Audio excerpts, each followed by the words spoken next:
when you were, when you finalized the plans for the cabin, was Doc involved with the final plans? Because at this point, you both were building it. You started off, you did the footer. Scott came in, you built it up some more. It wasn't quite done, I don't believe, when Doc showed up. You had like several courses up and no roof yet. Did he help you design the final thing? Was this like a larger group effort, or you pretty much stuck with what you and Scott wanted to do? No, I mean he offered some advice based on his experience. He had no idea we were building this. So, and that's another, aside from being kind of an opportunity maker, he just gets excited with when he sees somebody who's interested, who's really taking advantage of the opportunity. And he has always been very much like, hey, this is, you guys got this. This is in your hands. He didn't want to come in and kind of take control or anything. He was respectful enough to be like, this is your trip. And so yeah, he definitely gave us some pointers in terms of, because Scott and I'd never built a log cabin. We had no idea really. We played with Lincoln logs as kids. That's about the extent of our knowledge, or read Firefox books. So we had an idea, but we were kind of winging it, and ended up with a just a beautiful log cabin. I liked the pictures. They were more impressive than I expected when I got to the picture. I'm like, oh wow, they really built a real log cabin. It's not just Yeah. we stacked some logs in a way. I'm sad that it's gone. Again, spoilers. We will catch up to that. But before we do, I wanted to talk about the moose hunt. Sure. It was a large part of the story of survival. Real quick, I just wanted to ask: did you bring enough? I mean, you were also fishing and birds and other small game. If you hadn't got the moose, would you have survived as well, like food wise, calorie wise? Um, Protein would have been the big problem, because the we had plenty of food, but it was kind of very starchy, a lot of freeze dried meals, and then a lot of the staples, the flour, salt, sugar, and then any kind of perishables that we could bring in. So having fresh protein, especially in the winter, is huge. And so in that respect, it really was beneficial. The meat that we smoked maybe 120, maybe 150 pounds of moose meat, that also, we would take that with us if we went on trips away from the cabin, and you just use it, cut it up and put it in freeze dried food, or just eat it as is. That was a real huge benefit. And also, we're meat eaters, and Yeah. when you go without a fresh piece of steak or something like that for a long time, you definitely start to crave it. So it was hugely helpful.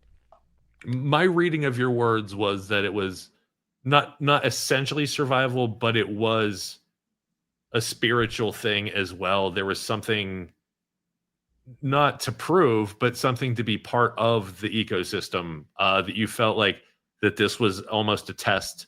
He was coming, he was testing you, you were testing him, your resolve. All these things were in my head going on while reading your words. I just wanted to see if I'm off base with some of that, because to me, it didn't just look like I want to shoot something, and that was never there. And it wasn't like I need it or we're going to die. It was, this is part of why we're here, to have this whole experience and to learn and test.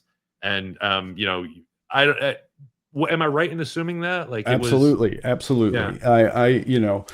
I had done, but prior to going on this trip, I used to do a lot of hunting, and I can remember shooting my first deer with a bow, and and it really, for some reason, it just bummed me out. It was like, here's this, and I have nothing against hunting, or I'm all for it. But for me personally, after I shot that, it was just kind of this. I don't know. I felt something, and I just stopped. I just didn't go anymore. And when I shot the moose, there was none of that. It was just, yeah, this is part of it. This is this cycle, and we had tremendous respect for this animal. Yeah, you buried Um, it. yeah, The remains. yeah. We made our own little kind of grave marker there for the moose. We used as much of it as we could, as much of it as we knew how to use. Right. And I think calling it a spiritual thing, I think, when you're hunting for the sake of food that you're putting on your table, I think it is a spiritual thing. There's, uh, and it's all part of it. I mean, that's just how things work up there. It's life and death, and that's there's like no gray area, for Mother Nature. It's You it's learned it was life or death night one. Like, Yeah, right, right. uh, this is somebody else's stage you're on now. Yeah. The one thing I'm only afraid of. There's very few animals I'm afraid of in my local woods, and a moose is not something I'm going to run into here. But I have seen a moose in real life. Is there any way we can impress upon people how big a moose really is? Like I don't when th- you're there. I don't think there is. I don't think there's a way you can, until you see one up close in person. It's a staggering animal. I saw one once when I was working with the SCA at a distance, but standing, or being close to this.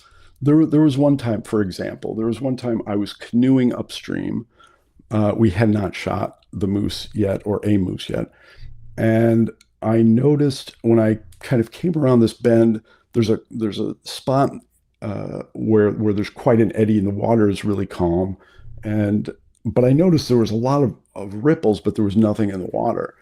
And the moment I came around that bend, this moose comes up out of the water. He was completely submerged, and he came out of the water, and it was like a submarine. I mean, it took my breath away, and I thought, Jesus, that thing is huge. It's still, and it's standing in the water, kind of up to its shoulder. So I couldn't see just how huge it was. And then it came out of the water, it jumped up on the bank, and I was blown away by how these things are massive, weird, prehistoric looking, beautiful animals. And to think, with these giant antlers, that this thing can navigate through that country, it's beyond comprehension. I can't even. Yeah, they're pretty fascinating, and they are pretty terrifying. You definitely need to you definitely need to use Be aware. caution when Be yeah, respectful. This absolutely. isn't a United States deer.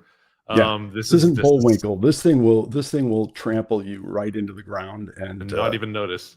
yeah, Like yeah, I try to explain to people, like the horns on its head are too heavy for you to carry, and it's on its head. That's how yeah, big this thing is.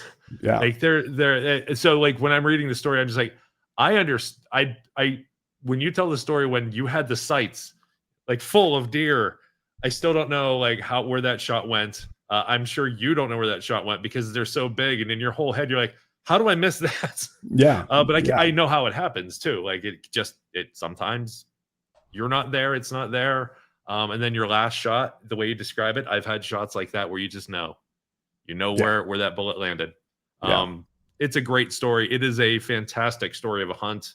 I loved it. It could have been its own story again. This is a reason to buy your book. By the way, it's down in a corner, Paradise Creek, available on Amazon. I do want to plug it because as everybody who watches this show knows, when I read or review something I like, I will absolutely gush about it. This was a fun, fast read, and the moose story was one of my favorites. The first night of terror was there. I liked the Paradise Creek cabin building. In fact, that's the name of the book. If you could go back in time and spend one night at one of the cabins, you gotta have to pick only one. Which one would you pick? Yours Mm, or Doc's? wow, that's a great question. Um, you know, Probably Doc's, because it was a more comfortable cabin. We didn't. Full size door. we didn't have being the age that we were, we didn't know things like mechanical advantage, and so we built the cabin as big as we could, but we're like carrying these law, we're not using like block and tackle, or we're just like Pivot points in the middle of the it log, or is yeah. it is blood, sweat, and tears. And so the cabin was pretty small. The cabin that we built was maybe on the inside maybe 10 by 10, and it had a set of bunks that again were as big and accommodating as we could make them. But if you had to sleep on that bottom bunk, it was a bit like being in a coffin. It was very uncomfortable. So yeah, probably docks, just because you got a little more leg room and it's a little more comfy. So I wanted to ask, well, first off, I want to know who you are now. I'm sure it wasn't your last outdoor adventure, but what do you do during the day? What is your life as a human being like now? Where did this It's all leave you as a human? well, it's weird, when I came back. If you had asked me prior to going up there, where do you see yourself going? It's sure I would have absolutely answered, well, something in the outdoors. I'm definitely going to do something in the outdoors. And when I came home, I noticed that this drive to be in the outdoors was no longer there. And it was almost a trauma for me, because it was like losing my religion. It was like I I get I that. I get I that.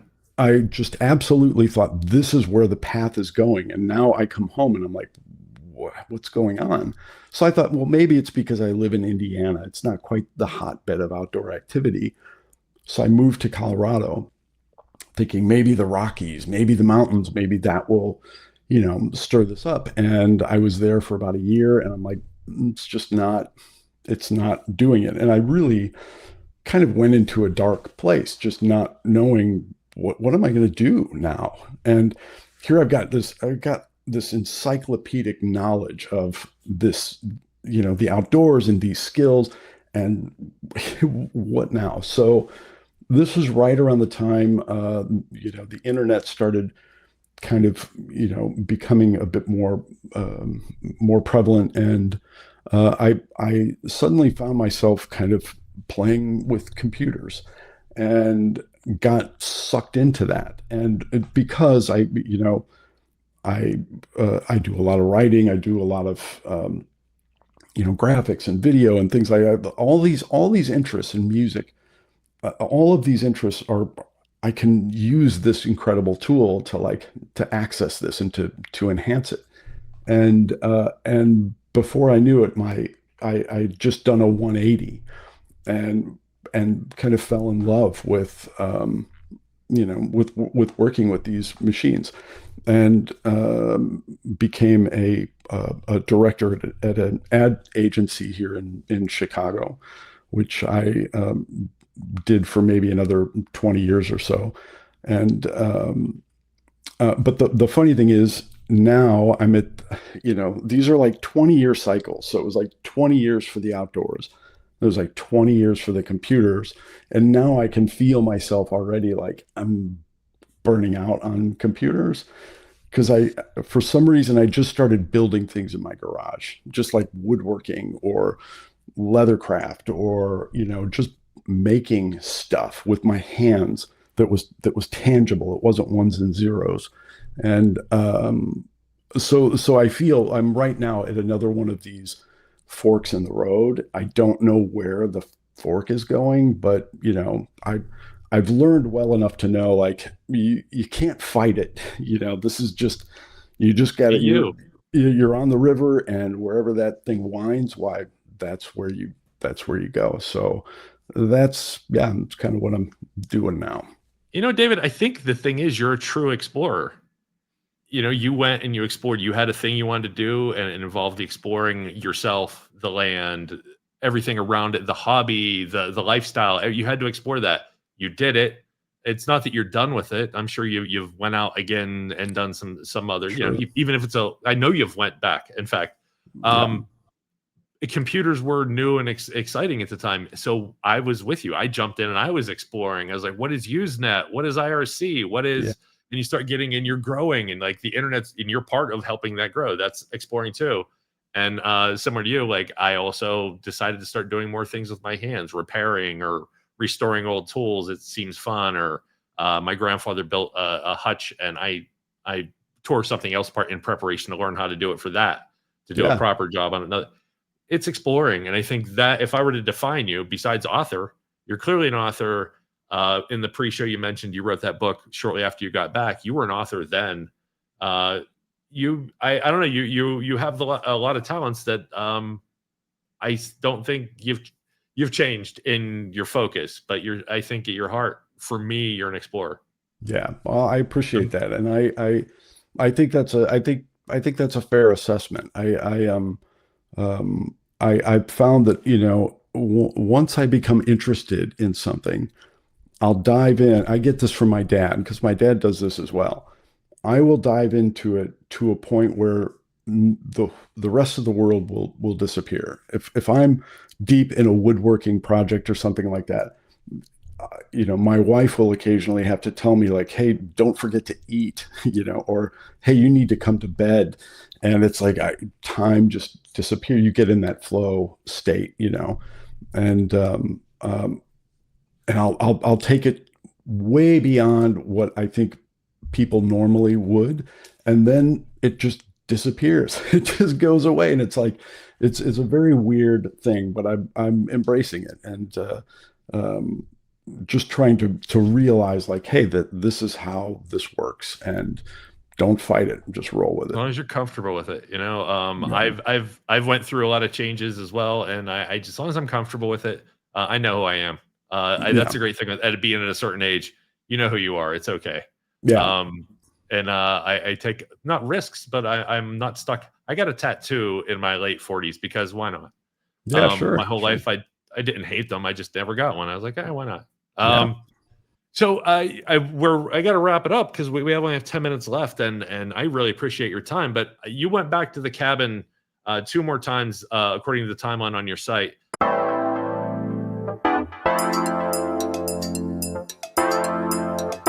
Have a great one. Thank you, everybody. Have a wonderful night. Be safe out there. Treat each other well.